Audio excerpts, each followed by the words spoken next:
دن بھر روزہ رکھتی ہے، یا رسول اللہ سارے کام بڑے نیک ہیں اس کے، راہ خدا میں صدقہ و خیرات بھی کرتی ہے، بس اتنا ہے تؤذی جیرانہا باللسان، بولی ٹھیک نہیں، ہمسایوں کو بڑا تنگ کرتی ہے۔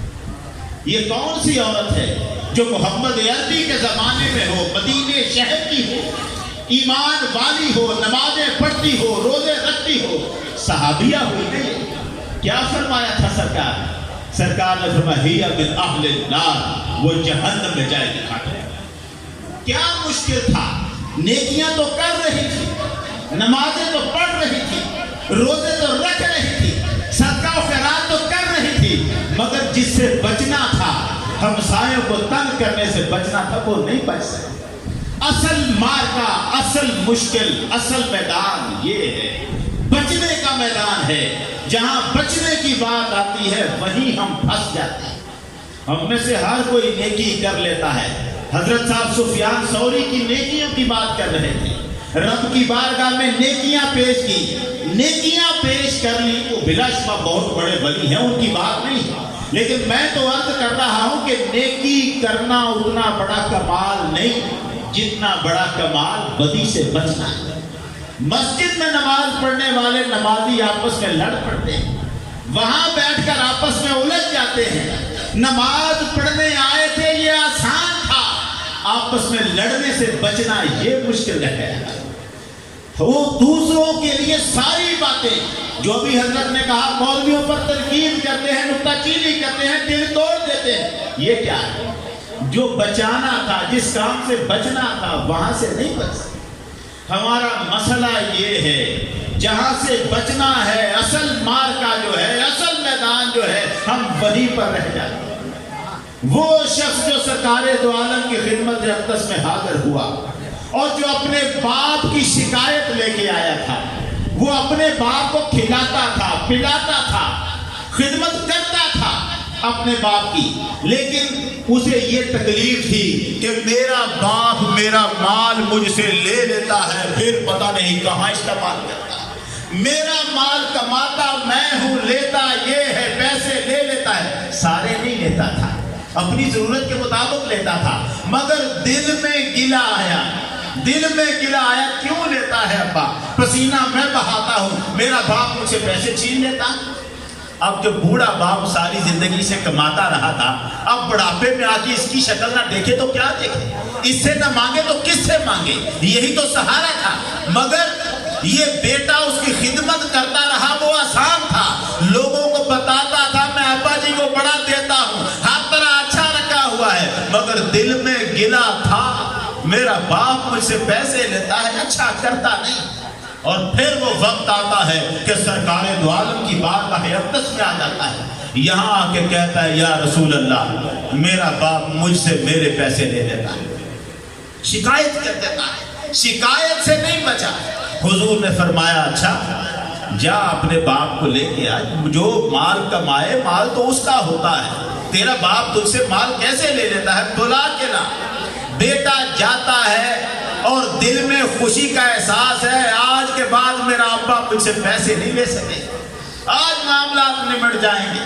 دل میں گلہ تھا، حضور سے کر دیا ہے، معاملات طے ہو جائیں گے۔ خوشی خوشی گھر جاتا ہے، جا کے باپ کو کہتا ہے ابا چل تجھے محمد عربی نے بلایا ہے۔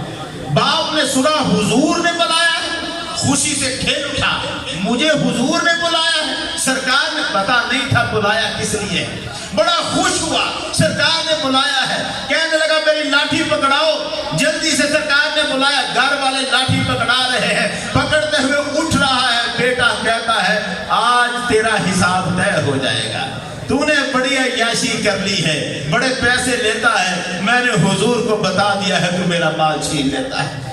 لاٹھی پکڑ کے ابھی تک کی جو خوشی کا جوش تھا باپ کے دل میں کہ مجھے سرکار نے بلایا ہے، ایک دم سے اس کی طبیعت میں باہر آ جاتا ہے۔ یار اس کا مطلب ہے حضور کے سامنے تو نے میری شکایت لگائی، تو نے صحابہ کی مجلس میں سرکار دو عالم کے سامنے مجھے رسوا کر دیا، یہ صلہ دیا ہے میری محبتوں کا، تو نے محمد کریم کی بارگاہ میں مجھے رسوا کر دیا۔ اب وہ جذبہ نہ رہا، لاٹھی پکڑ کے اٹھا، حکم کے مطابق چلنا تو تھا لیکن وہ جو خوشیاں دل میں اٹھی تھی ساری بجھ گئی. اب چل رہا ہے بیٹا آگے آگے خوشی سے چل رہا ہے. آج کے بعد میرا پیسہ میرا باپ نہیں لے سکے گا. اور باپ لاٹھی ٹیکتا ٹیکتا پیچھے چل رہا ہے. چلتے چلتے سوچ رہا ہے واہ بیٹا واہ تو نے کمال کیا. سوچ رہا ہے, کہہ نہیں رہا, سوچ رہا ہے. لیکن عربی تھا, عربوں کے ہاں معاملہ یہ تھا, غم ہو خوشی ہو جب سوچتے تھے تو شیروں کی شکل میں سوچتے تھے. کوئی بات کرتے کرتے شیر بنا ڈالتے تھے. لاٹھی ٹیکتا جا رہا ہے, سوچتا جا رہا ہے واہ بیٹا واہ ساری زندگی تجھے پالا, آج یہ سلا دیا تو نے, اور میں نے کندھوں پہ اٹھایا یہ سلا دیا تو نے. وہ اپنے دل میں کچھ شیر گلوں کی شکل میں بناتا ہوا جا رہا ہے, دل میں سوچتا ہوا جا رہا ہے. بیٹے کے پیچھے پیچھے بوجھل دل کے ساتھ کہ حضور کی بارگاہ میں خدا جانے اب میرے لیے اللہ کی بارگاہ سے کیا عذاب نازل ہو جائے. حضور کی بارگاہ میں جا شکایت ہوئی ہے, پتہ نہیں میرا کیا بنے. ڈرتا ڈرتا بیٹے کے پیچھے چل رہا ہے. سرکار دو عالم کی بارگاہ میں پہنچا. حضور نے فرمایا بابا ان ابنک تزعم انک تاخذ مالا, تیرا بیٹا کہتا ہے تو اس کا مال لے لیتا ہے. ابھی یہ بات ہوئی, باپے نے کہا یا رسول اللہ اس سے پوچھیں جو مال میں اس سے لیتا ہوں کبھی میں نے اسے ضائع کیا ہے؟ حل ہوا الا علی اماتہ او کراماتہ او انفقہ علی نفسی و مال و اہلی. یا رسول اللہ اس سے پوچھیں میں جو اس سے لیتا ہوں اس کی پھوپھیاں میرے گھر میں آتی ہیں, اب میں تو ان کو کما کے نہیں کھلا سکتا, یہی دے گا تو ان کی سیوا کروں گا. اس کے رشتہ دار ہیں, اس کے ملنے والے جو میرے گھر میں آتے ہیں میں کہاں سے کھلاؤں. اس کی بہنیں ہیں, ان کی پرورش اب میری بوڑھی ہڈیاں نہیں کر سکتی, اسی سے مانگوں گا تو اپنی اس کی بچیوں کا یا اپنی بچیوں کو کھلاؤں گا. اس کے چھوٹے بھائیوں کا خرچہ میں نہیں اٹھا سکتا. حضور اس سے پوچھیں میں نے اس سے لیا ہوا مال کبھی کسی لطف اندوزی میں نہیں اڑایا, کبھی جوا نہیں کھیلا, کبھی شراب نہیں پی. میں نے اس کے مال کو صرف وہی استعمال کیا ہے جہاں اللہ نے مجھ پہ فرض کیا ہے خرچ کر کے. حضور میں نے تو اس کے مال کو ضائع نہیں کیا. ابھی یہ کہہ رہا تھا, صفائی دے رہا تھا, عرش سے جبرائیل کو مولا نے بھیج دیا. جبریل جا محمد عربی کو کہے بابے کی ساری باتیں بعد میں سننا, اس بابے سے کہو راستے میں آتے ہوئے دل میں کچھ شعر بنائے تھے, اس نے وہ شعر سنا. اس نے آتے ہوئے کچھ شعر بنائے تھے, وہ شعر ابھی اس کے اپنے کانوں نے بھی نہیں سنے, اس نے زبان سے ادا نہیں کیے, وہ شعر اسے کہے سنائے. سرکار دو عالم نے جبریل کی بات سنی, بابے سے کہا بابا جب تو آ رہا تھا تو نے اپنے دل میں کچھ شعر بنائے تھے, ذرا وہ شعر تو سنا. اب بابے نے دل میں شعر بنائے تھے, زبان سے پڑھے نہیں تھے. بابے کی اچانک آنکھیں کھلی, شعر تو میں نے دل میں سوچے تھے, محمد کو پتہ کیسے چل گیا. نعرہ مارا بابے نے, کہنے لگا یا رسول اللہ واللہ لا یزال اللہ یزیدنا بیٹا بصیرتم و یقینا.